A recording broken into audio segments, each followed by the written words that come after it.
Assalamualaikum warahmatullahi wabarakatuh. Alhamdulillahi rabbil alamin. Wal aqibatu lil muttaqin wala udwana illa 'alal zalimin. Asyhadu an la ilaha illallah wahdahu la syarika lah wa asyhadu anna Muhammadan 'abduhu wa rasuluh. Arsalahullahu basyiran wa nazira baina yaday as-sa'ah fa'adda al-amanah wa ballagha ar-risalah wa nasaha al-ummah wa jahada fi sabilillahi haqqa jihadih. Allahumma salli wa sallim ala sayyidina Muhammad wa ala alihi wa ashabihi wattabi'in lahum bi ihsanin ila yaumiddin, amma ba'd.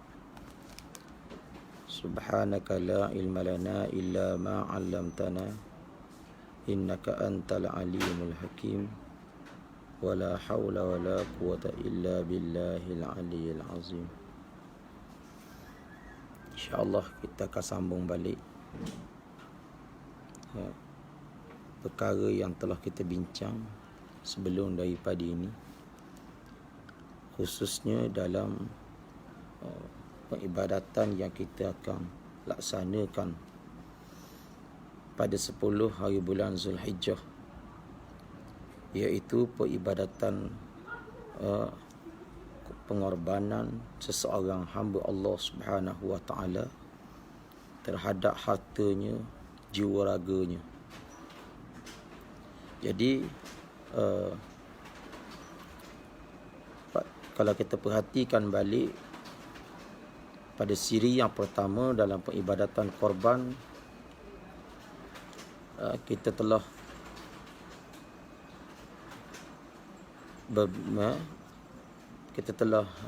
buat perbincangan berkait dengan peribadatan korban. Siri yang kedua, kita telah bincang berkait dengan akikah. Dan insya-Allah pada hari ini, minggu yang ketiga dari siri korban ini, kita akan bincang berkait dengan nazar. Dengan nazar. Berkait dengan peribadatan nazar ini, amat beruntunglah bagi mereka yang bernazar kemudian mereka menyempurnakan nazarnya. Bagi mereka yang tidak menyempurnakan nazar, maka langgar patalaran nazar, kena bayar kifarat nazar lah. Kena bayar kifarat iaitu nazar. Bila mana seseorang itu bernazar, maka hukumnya wajib dia melaksanakan. Sekiranya mereka tidak mampu pada perkara dinazar, digantikan benda yang lebih besar daripada itu. Itu adalah syariat Nabi kita Muhammad sallallahu alaihi wasallam. Berkait dengan peribadatan nazar ini, seseorang yang bernazar untuk menyempurnakan sesuatu tetapi dengan benda yang haram, maka hukumnya haram. Tak boleh nazar perkara demikian. Contoh dia kata, kalau aku boleh anak, aku nazar nak makan berok, tak betul gitu. Tu dak bagi nazar gitu, nampak macam tak betul, otak jeng.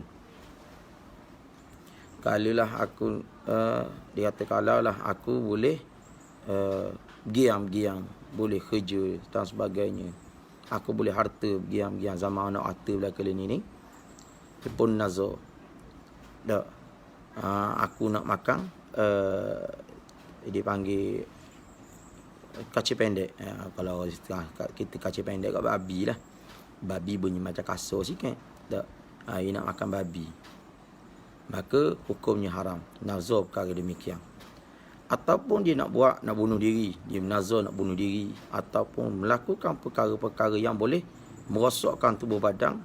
Dalam syariat Nabi kita Muhammad sallallahu alaihi wasallam, hukum nazar tu dibatalkan, tertolak.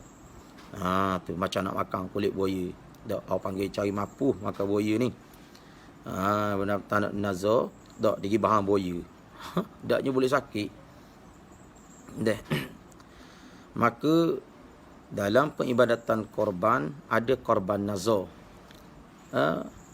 Seseorang yang bernazar untuk menyembelih binatang korban dia kerana boleh ataupun dapat satu-satu benda yang diinginkan lalu dapat, maka yang demikian diwajib laksanakan.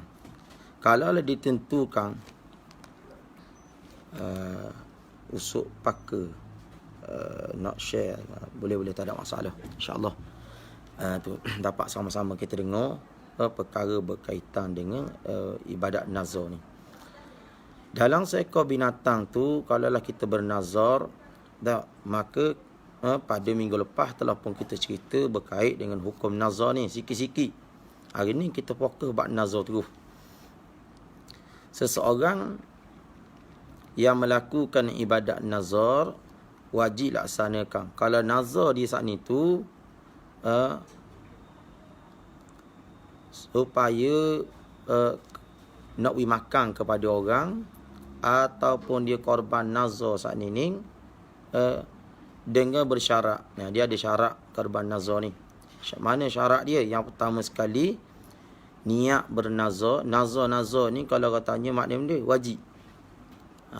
Dia mewajibkan diri dia. Asal hukum korban sunat je, tapi dia memperwajibkan diri dia. Kalau dia nazar benda lain, tak payah mikirlah. Hak ni kita cerita berkait dengan nazar dalam bab korban saja. Gitu. Dia kata, alangkah baiknya dia kata, kalaulah dia ni biasanya orang korban nazar ni dak dewi makan ke orang kerana melepaskan hajat dia. Galik-galik kita dengar orang ni nak anak, biasa tak ada anak, nak anak. Tu. Nak anak. Ada yang boleh anak tapi tak kena dengan cita rasa dia. Contohnya dia ada anak puang ramai, dia nak anak lelaki. Ataupun dia ada anak lelaki ramai, dia nak anak puang. Maka dia pun bernazar. Lalu Allah Ta'ala uji seseorang itu, bila mana seseorang itu melaksanakan hak sunat saat ni, dia mewajibkan atas diri dia. Lalu Allah kurniakan apa yang berlaku ke atas diri dia. Bila dia dapat, lalu dia wajib menyempurnakan nazar tersebut. Bila dia nak buat, tu dia panggil nazar bersyarat. Nazar bersyarat ni, kalau dia kata aku boleh anak, tahun tu aku nak korban selalu, contoh, maka pada tahun tu wajib diselesaikan. Kalau dia kata aku boleh anak, aku nak korban bila tak royak pun, bila-bila, maka hukum tak ada masalah nak buat bila-bila. Janji korban ni iaitu pada hari Raya Haji, kemudian 11 hari bulan Tasyrik, 12 Tasyrik, 13 Tasyrik. Dia boleh untuk 4 hari tersebut, sehingga waktu petang 14 hari bulan. Di sini kita kena faham bahawasanya untung seseorang itu memahami tentang hukum peribadatan korban. Hukum Allah Subhanahu wa taala menyebut di dalam Al-Quran berkait dengan fasalli li rabbika wanhar, inna syani'aka huwal abtar. Kalau kita perhati surah yang sangat pendek, surah Al-Kautsar, inna a'tainakal kautsar fasalli li rabbika wanhar. Ada 3 ayat sahaja yang Allah Ta'ala rupa bandingkan di dalam Al-Quran kepada golongan-golongan Yahudi serta golongan-golongan yang melampaui batas. Seperti mana Allah Ta'ala sebut dalam Al-Quran, golongan yang derhaka kepada Allah Subhanahu wa Ta'ala.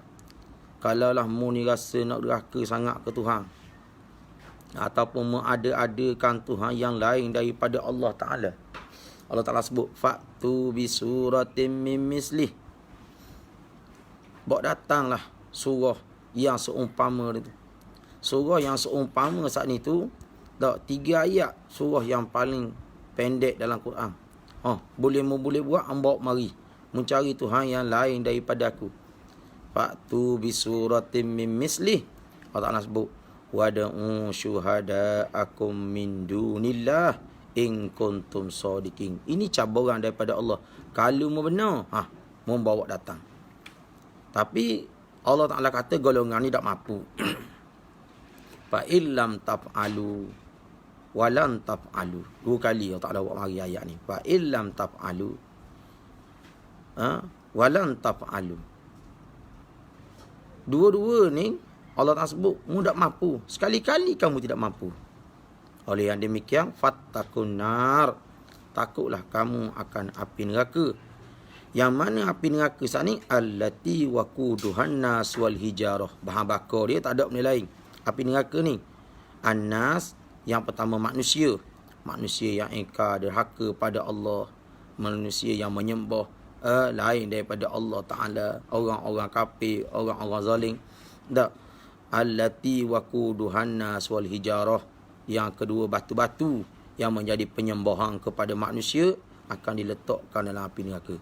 Uiddat lil kafirin. Inilah janji Allah bagi puak-puak yang derhaka. Iaitu lil kafirin, bagi puak-puak kafir. Wal iyazubillah, minta melindung Allah Ta'ala daripada terkena penyakit, iaitu penyakit orang yang diazab oleh Allah Ta'ala, punca daripada dia nak cabar akan hukum Allah. Hari ni di atas muka dunia banyak orang yang cabar hukum Allah Subhanahu Wa Ta'ala. Ada kalanya mereka melakukan ibadat korban, melakukan ibadat akikah, tetapi sebaliknya derhaka kepada Allah. Tambah lagi tu, buat barang sunat, barang wajib kita abaikan. Oleh yang demikian, bila mana Allah Subhanahu Wa Ta'ala menyebut dalam Quran dalam suratul Qausar tadi, fasalli li rabbika wanhar. Semayanglah. Didahulukan dengan semayang. Fasalli li rabbika.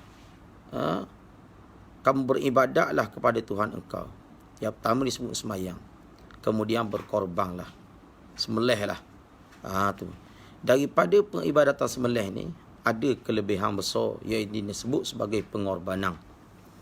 Ambil pengorbanan ini, kita jadikan dalam kehidupan kita, benda yang kita korban itu untuk akhirat. Kadang-kalanya kita korban diri kita untuk dunia semata-mata rugi. Baik kita korban untuk akhirat. Ada hasilnya, dan ada buahnya yang kita akan dapat di hari kiamat kelak. Daripada peribadatan nazar ini, kita pergi fokus kepada nazar kita lah. Ada seseorang yang bernazar pada zaman Nabi Musa AS. Jadi kisah. Zaman Nabi Musa, syariat dia, kalau kita nazar benda haram, jadi juga. Jadi juga. Tu. Bila kita nazar benda yang haram pun akan jadi. Nazar benda baik, jadilah. Pada zaman Nabi Musa AS, ada seorang laki-laki ni, dia bernazar. Lalu, yang dia nazarkan itu, nazar benda yang baik, tetapi dia nazar untuk satu benda yang baik, tapi cara dia buat salah. Dia bernazar untuk memakan binatang yang diharamkan oleh Allah pada benda yang baik. Lalu ditakdirkan Allah Ta'ala binatang nazar tersebut yang diniatkan saat ni jadi. Benda baik tu. Lalu bila jadi kok, dia ketemu Nabi Allah Musa AS. Ya Nabi Allah,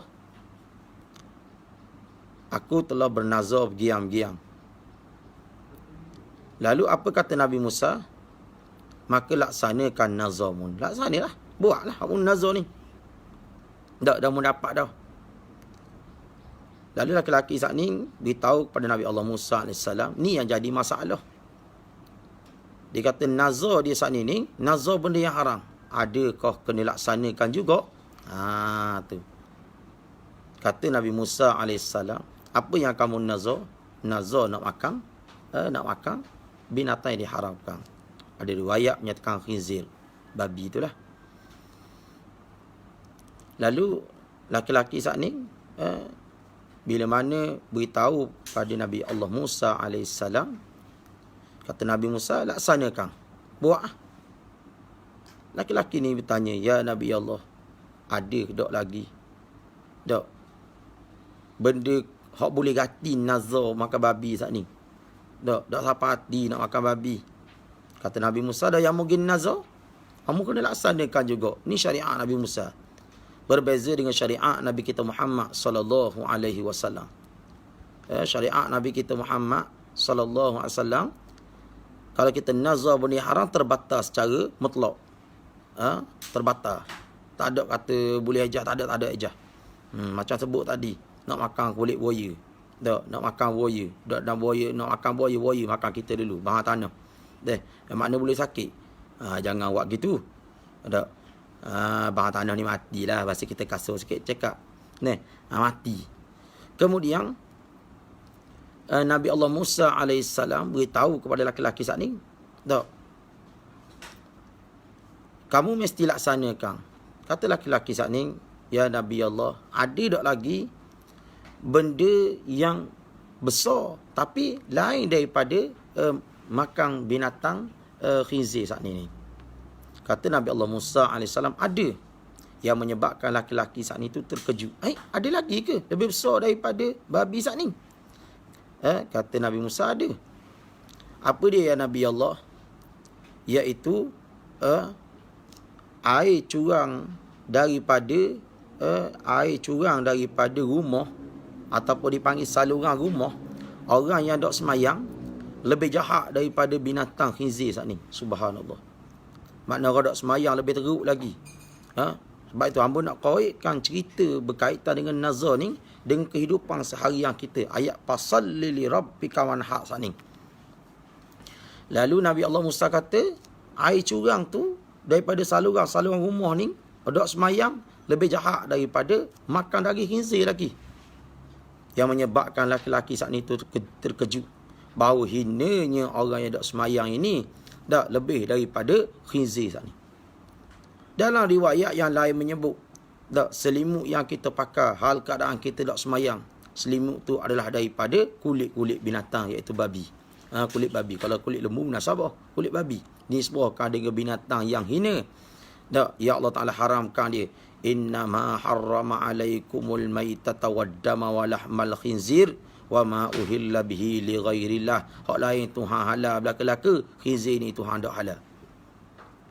Binatang yang Allah haramkan, termasuk dengan anjing yang diharamkan oleh Allah, darah, daging dia, dak, segala apa yang berlaku pada tubuh badan dia diharamkan oleh Allah. Jangan awak cerita, jangan awak kira lah dengan orang kafir. Orang kafir memang dia makan belaka, daging fresh dia lah tu. Daging fresh. Babi, anjing lagi fresh dia. Kita orang Islam, dak, jangan duduk makan daging, ataupun jangan duduk tiru. Kalau kita termakan, maka wajib kepada kita ni samak balik. Kalau pakaian kita kena samak, kalau tubuh kita kena samak, benda-benda yang kita guna, baik peralatan dan sebagainya yang terkena dengan binatang tersebut, maka hukumnya dak wajib disamak akan dia. Hak tu kita akan bincang di masa-masa yang akan datang berkait lagu mana, sebab kenapa yang berlaku kena samak ni. Dak, adakah dua jenis binatang saja yang perlu disamak, ataupun banyak lagi binatang-binatang yang lain yang perlu disamak? Dak, samak ni lagu mana samak, sebab apa kena samak dengan dia? Kita akan bincang hak tu di masa-masa yang akan datang, insya-Allah, dalam live yang seterusnya. Cuma di sini kita nak bincang ataupun nak fokus tentang peribadatan korban kita, korban nazar ni.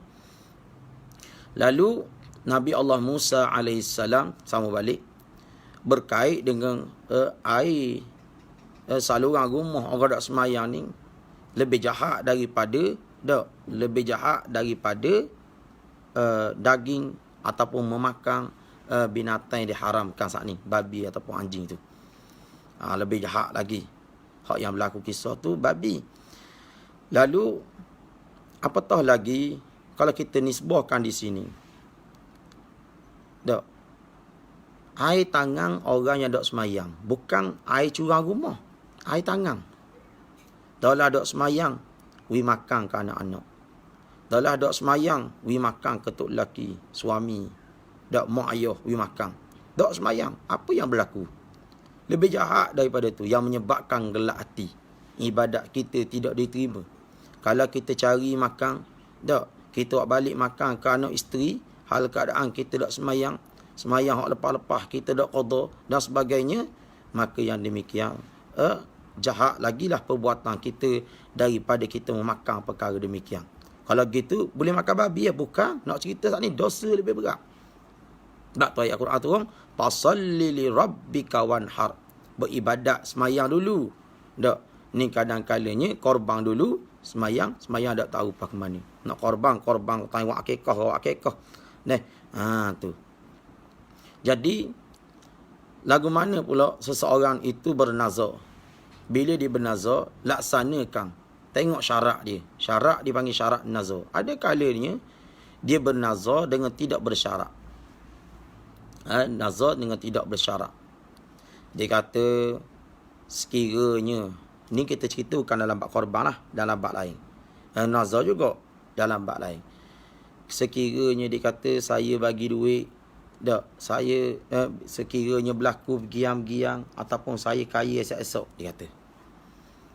Lalu saya mewajibkan diri saya ni dengan memberi giam-giam harta. Dia royak. Bila dia tak royak? Syarat dia bila dia dapat duit. Banyak mana dia tak royak. Cuma dia kata dia akan bagi. Maka dipanggil nazar ni nazar yang tidak bersyarat.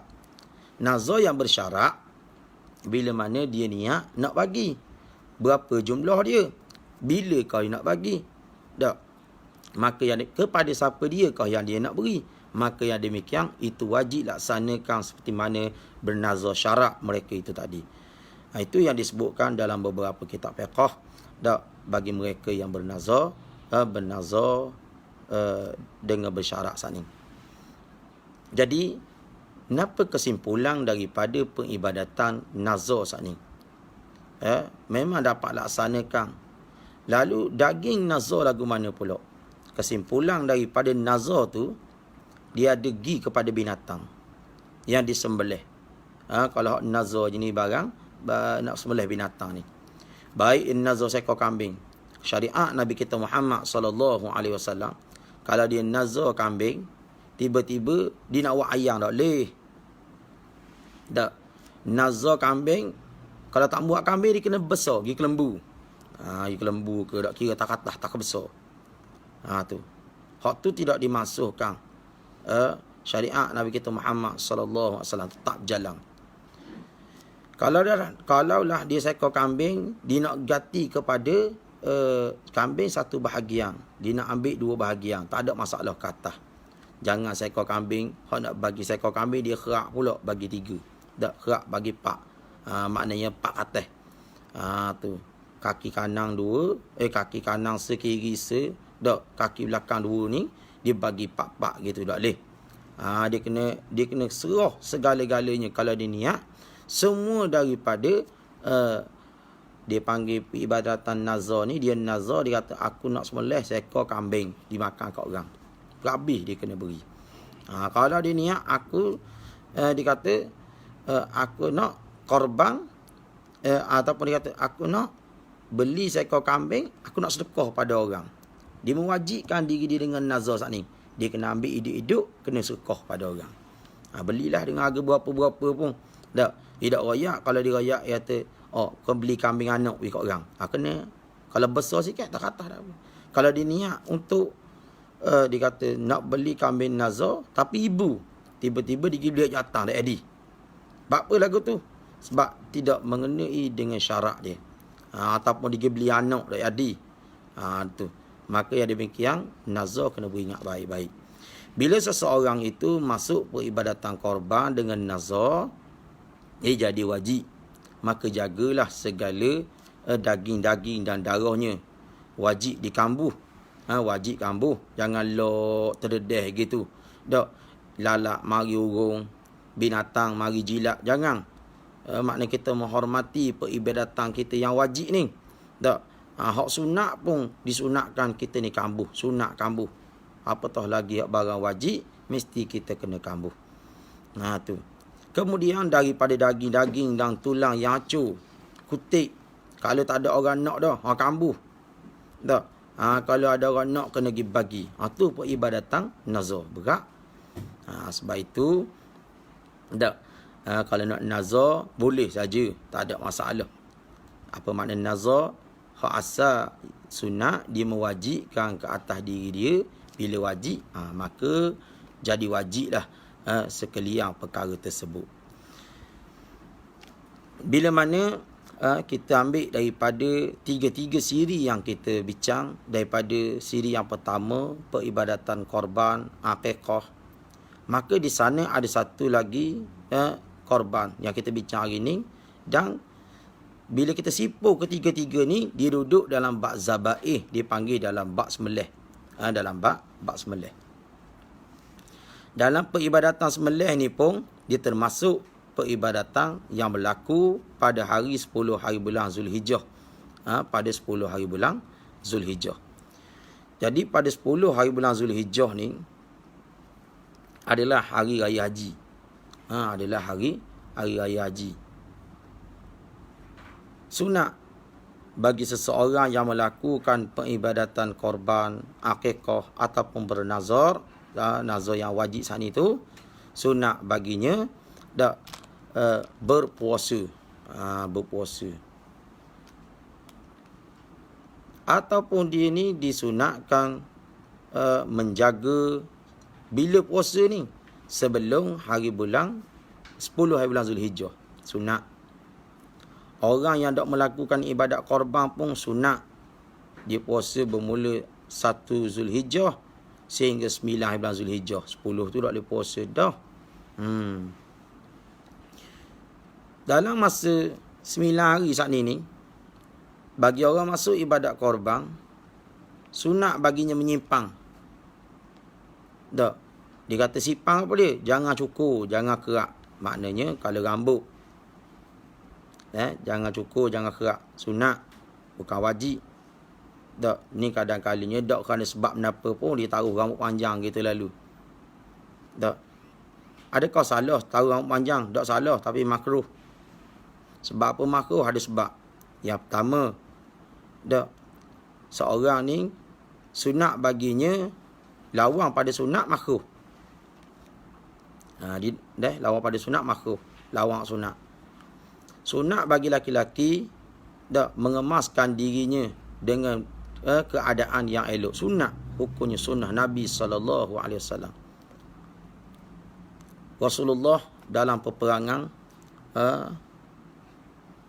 bila mana sahabat tengok Rasulullah ni rambut dia panjang. Panjang pun bukan sampai ke pinggang, bukan sampai ke dada dah, tapi sekadar menutupkan lubang tengkoknya sahaja. Walaupun demikian, ada ulama berselisih pendapat di sini. Sebab apa Rasulullah taruh rambut panjang saat ni sampai tahap ke tekok. Tak. Ada yang mengatakan parah bahu saja. Apabila berlaku peperangan ni, ramai di kalangan sahabat yang nak pergi perang, tapi pakaian senjata perang ni tak cukup. Tu. Satu riwayat menyatakan demikian, tak cukup. Lalu Rasulullah menyimpan rambut dak sepatah ni untuk beritahu kepada para sahabat, ini adalah cara supaya pedang saat ni kalau kena tekak, dia tak putus kena tekak lalu dia akan kena rambut. Dalam riwayat yang lain menyatakan bahawasanya tak, rambut saat ni dijadikan perumpamaan. Riwayat yang lain nyatakan rambut saat ni dijadikan perumpamaan. Apakah maksud perumpamaan? Bila mana Sayyidina Umar Al-Khattab radhiyallahu an, peristiwa ini berlaku ketika mana Sayyidina Umar sedang mengasah pedang dia. Sayyidina Umar kerja dia dak mengasah pedang. Bila Sayyidina Umar mengasah pedang, asah. Lalulah Rasulullah sallallahu alaihi wasallam berhampiran dengan rumah dia. Rasulullah lalu. Lalu Rasulullah beritahu kepada Sayyidina Umar. Tanya. Tanya Sayyidina Umar, apa yang sedang kamu buat? Lalu jawab Sayyidina Umar, tak ada kerja lain ya Rasulullah. Kerja saya ni iaitu mengasah pedang. Tajam tak tajam pedang Sayyidina Umar ni? Rasulullah kata, mana nak tengok tajam tak?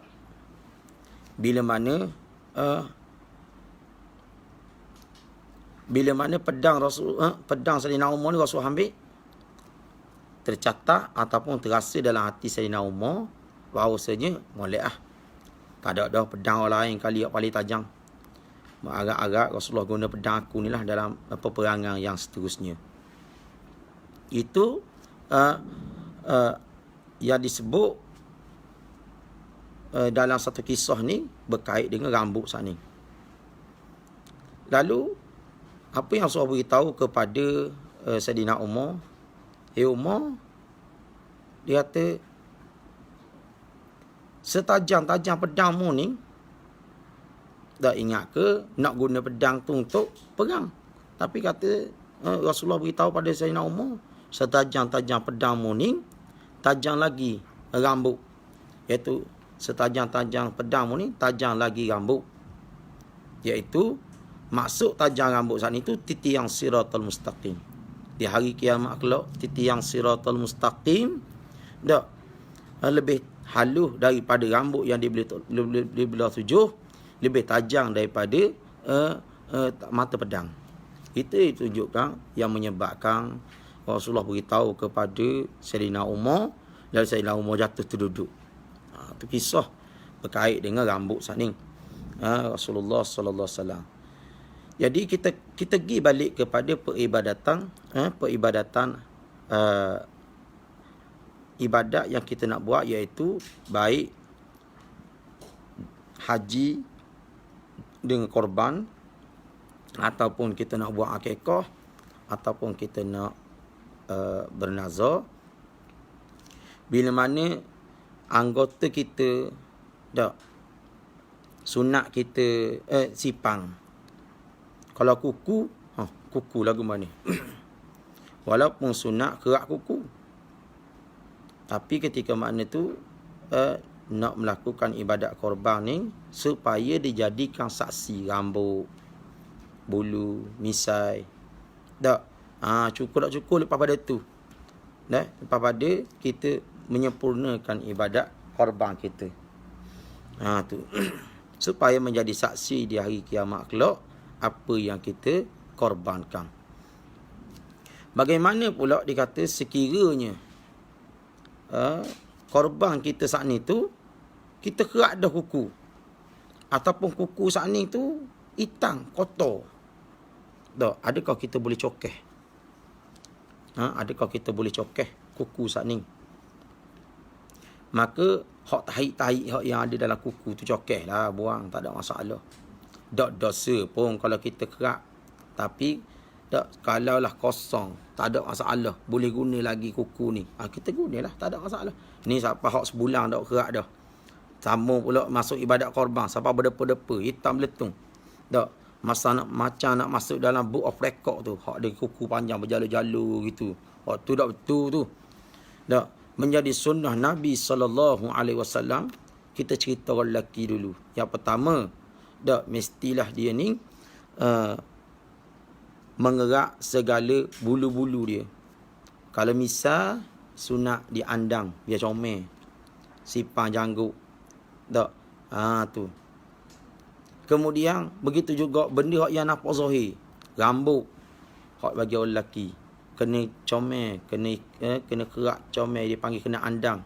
Ni kadang-kadang dia kata nak buat comel rambut boleh, buat cara khazah pula, berjalur-jalur, hak tu haram pula. Sama juga dengan kuku, menjadi sunnah Nabi sallallahu alaihi wasallam supaya benda tu nampak baik. Orang tengok dia panggil cermak, kita kuku sat ni. Kemudian hak tu yang duduk pada tubuh badan kita, selagi dipanggil mulut. Mulut kena bersih. Dia ajar kepada kita dengan bersiwak, iaitu bersugi. Dan kita hari ni bergigi dan sebagainya. Itu adalah sunnah Nabi SAW bagi yang kebersihan. An-nazafatu minal iman. Nak kenal orang ni bersih tak bersih, tengok pada perwatakan dia. Tengok pada perwatakan. Kadang-kalanya Islam tak larang nak sipang rambut seperti mana yang Rasulullah sipang. Tapi kadang-kalanya kita ni sipang rambut sampai ke punggung.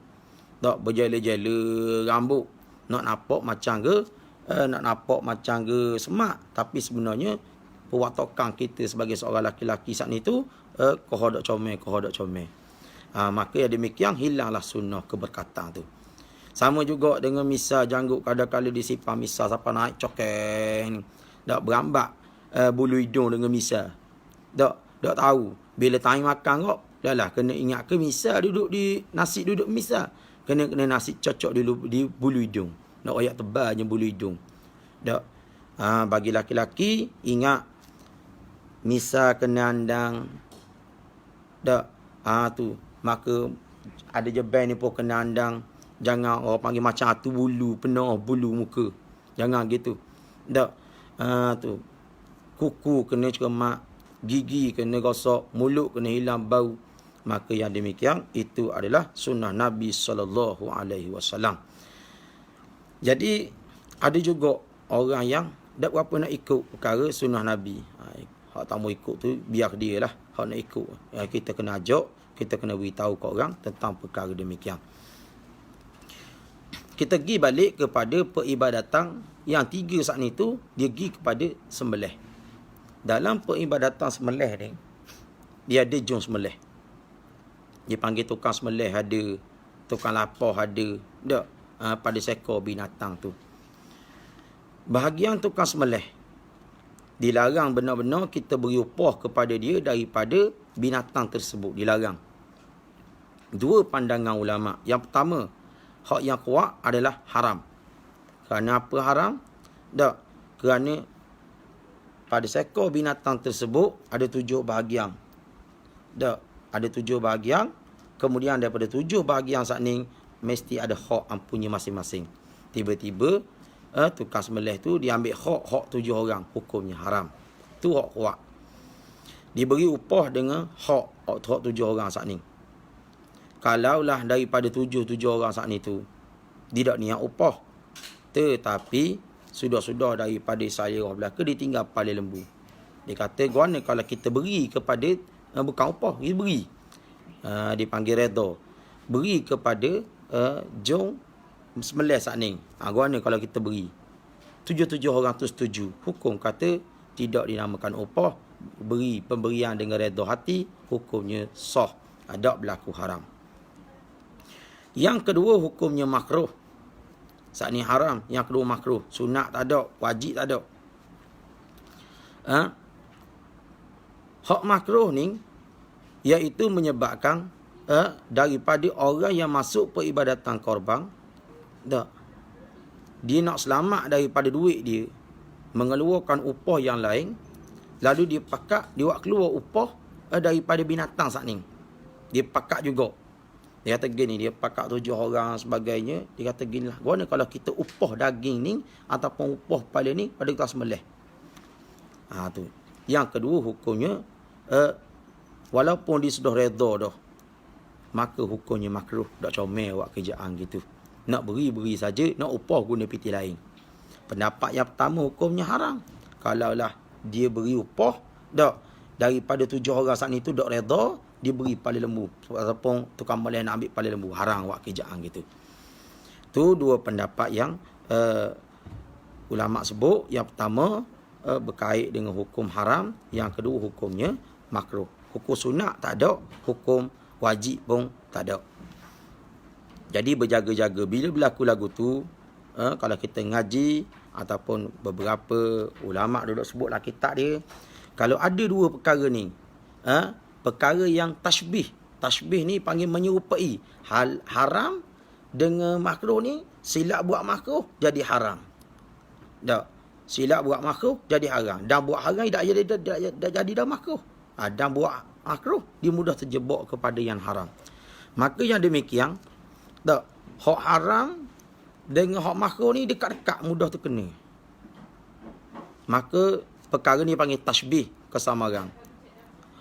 Tiap-tiap umur mustabihat, pekerjaan yang bawa kepada tashbih ni, maka lebih baik kepada kita ni tinggal. Tak payah buat gitu lah. Dia kata, lebih baik.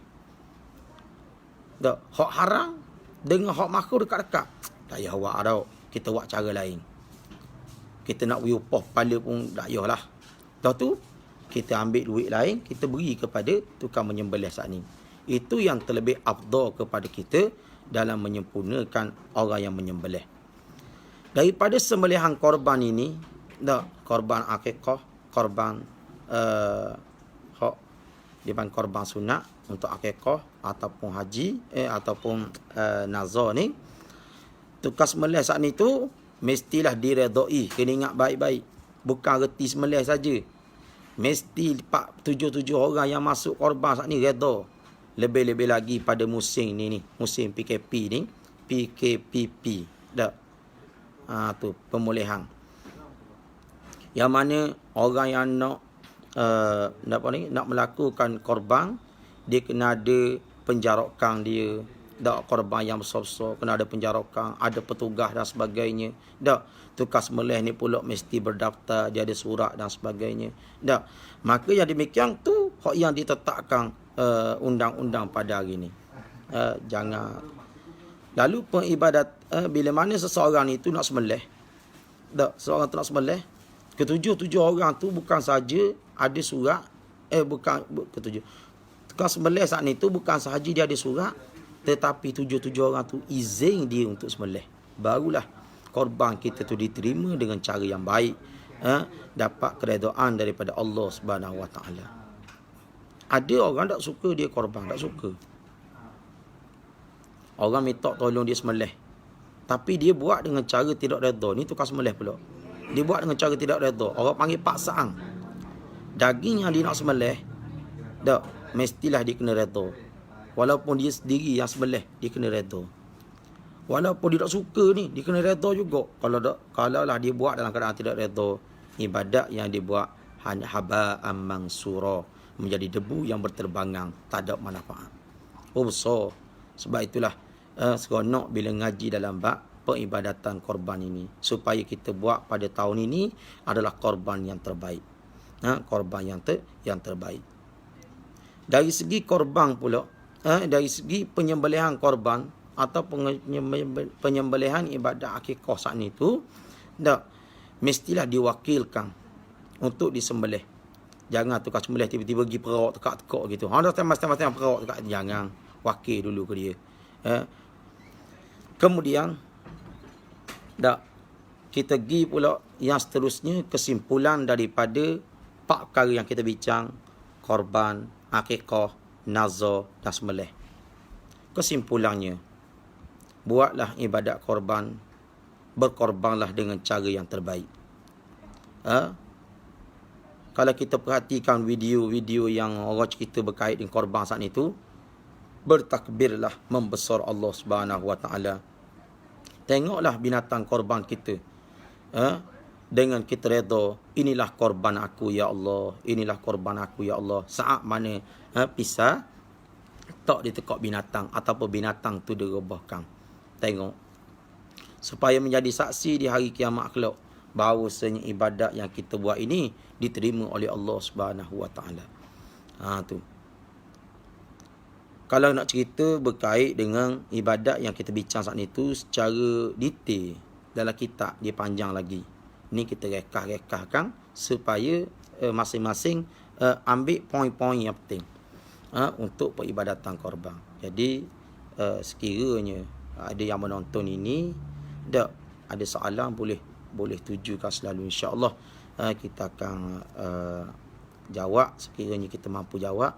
Tak boleh jawab, kita tawakuf, kita beri ke orang lain lah untuk jawab, insya-Allah. Sambil-sambil kita mendengar, terima kasih bagi mereka yang menonton ni. Dan begitu juga di Paka ni,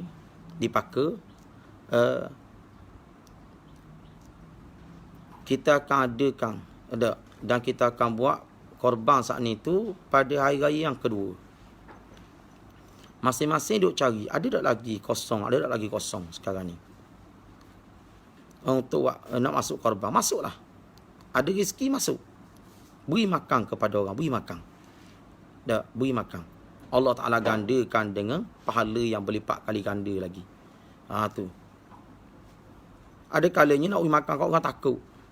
Kadang-kadang kita ni kata nak bagi ramai. Tak boleh, tak ada masalah. Seekor binatang tu sebahagian yang kita dapat, kita pun kerak-kerak, kecek-kecek. Tapi biarlah padang lah. Ni kadang-kadang cemok tek. Cemok tek kita beri kat orang lain dah masuk, duduk kata dulu. Besar ni bagi juga. Biar padang-padang lah. Maknanya bukan nak suruh orang tu suka, bukan nak suruh orang puji, tetapi paling tidak ibadat kita ni orang terima dalam keadaan yang baik, insya-Allah. Berilah dalam keadaan memek muka yang baik. Memek muka yang baik. Tak. Ni kadang-kadang kita beri kepada orang, habis orang lain dah. Baru hak ni kita baru beri. Jangan. Ingat, orang yang kita nak beri ni, yang pertama sekali fakir miskin, kita beri ke dia dalam keadaan kita redha dah untuk mendapatkan perkara tersebut. Banyak ataupun sikit, tak ada masalah. Untuk mereka yang nak buat korban. Tu akikah dan sebagainya. Untuk kesimpulannya ataupun dipanggil secara rekahnya sebut gini, ibadat korban sunat dilakukan pada musim korban. Afdal dia. Contohnya korban ni afdal. Pasal apa afdal? Kerana korban hanya boleh buat dalam masa 10, 11, 12 dan 13 saja. Kemudian daripada ibadat korban saat ni. Sebaliknya, ibadat akikah boleh buat bila-bila masa saja. Musim korban boleh buat, musim biasa pun boleh buat. Sama juga dengan nazar. Kalau korban nazar, tu dia mewajibkan diri dia menyembelih dalam dengan korban, maka musim korban inilah dia kena buat. Kalau dia niat nazar saat ni tu nak sembelih saja, sembelih makan kat orang, tu boleh bila masa boleh, tak ada masalah untuk dia bernazar. Jadi mudah-mudahan sedikit daripada perkongsian ilmu yang kita dapat dan kita sharekan kepada orang lain pula untuk peribadatan korban pada kali ini. Banyak mana, ramai mana yang masuk peribadatan korban, kau ramai kau baik, kau ramai kau baik. Satu tempat tu dia boleh bahagikan daging, contohnya penduduknya ada 1,000 orang, dibagi 1,000 orang tu semua dapat bahagi yang belaka-belaka, maknanya dapat daging tu, maka hukumnya adalah lebih baik daripada kita buat hanya kita beri makan sedikit saja daripada tu.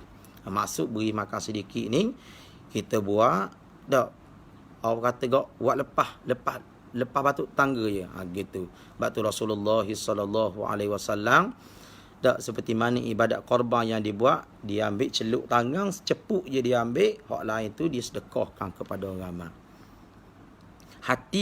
Hati binatang saat ni tu sunat kita makan. Itu hati. Hati binatang. Untuk sembelih tu sunat makan hak tu. Dan kalau lain orang nak ambil lah, hati tu sunat dia kita makan. Hak lain tu kita sedekah kepada orang. Boleh? Ada ke orang yang muskil untuk ibadat korban saat ni? Sudah daripada dia sembelih belaka, sudah lapar, sudah bagi, dia pun nyesal masuk tahun ni.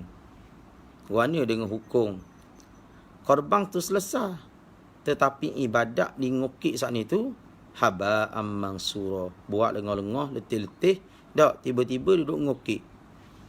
Ukik benda yang dia buat, pahala saat ni akan ditarik semula. Sebab itulah mudah-mudahan seperti mana Allah sebut, fasalli li rabbika wanhar, bila kita berkorban maka kita menyembelih binatang tersebut dengan ikhlas kerana Allah Subhanahu wa taala. Jadi ni habis dah siri untuk korban ni, dan insya-Allah di masa-masa yang akan datang pula kita akan bincang berkait dengan perkara yang berlaku, yang ada, yang dihuraikan oleh ulama dengan tajuk-tajuk yang akan datang insya-Allah. Hak kita bincang berkait dengan tajuk cara lagu mana nak dipanggil apa? Cara lagu mana nak samak binatang tu najis, hak mana boleh makan, hak mana budak boleh makan binatang ni, sebab apa tak boleh makan. Hak tu kita akan bincang dalam bab perburuan dan sebagainya. Dah. Tu. Sebab apa selagi sebelum kita tutup, sebab apa haiwan yang berkaki 4 yang dijadikan ternak dak sahaja disunatkan kita berkorban. Itu mengikut sunnah Nabi sallallahu alaihi wasallam yang berlaku kepada Nabi Allah Ibrahim alaihissalam, kemudian diikuti oleh Nabi kita Muhammad sallallahu alaihi wasallam. Nabi kita buat pun seperti mana yang diperintahkan dak yang dibuat oleh Nabi Allah Ibrahim alaihissalam dan nabi-nabi yang sebelum daripadanya. Mereka mengorbankan. Jadi kita pun berkorbanlah dengan apa yang ada, sekadar mampu yang kita ada. Lebih kita buat cara lebih. Tak. Tu jangan kita nak bernia-nia nak tunjuk pada orang, jangan. Pasal apa? Takut ibadat kita tidak diterima oleh Allah SWT. Jadi hak tadi berkait dengan ada lagi kosong untuk siapa-siapa yang nak masuk ibadat korban di Durpaka ni. Ada lagi kosong. Jadi harganya 600 setengah satu bahagian.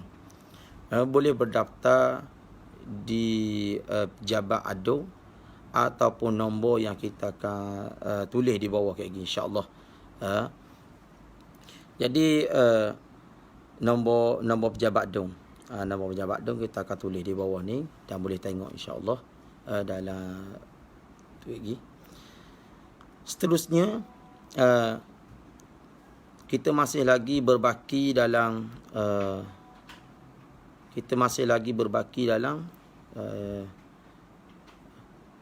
7 ekor gitulah. 7 ekor insya-Allah untuk berbaki untuk orang yang nak masuk. Biasa orang nak masuk awal-awal ni ngelang-ngelah. Hak ngelang-ngelah ni kita bimbang ni, takut sehari 2 hari nak korban baru tanya. Dah. Tu. Berkenaan izat korban, pandangan berkenaan izat korban. Easy korban. Dia gini, dalam bab ibadat korban ni, siapa-siapa nak buat korban boleh ya. Tak, siapa-siapa nak buat korban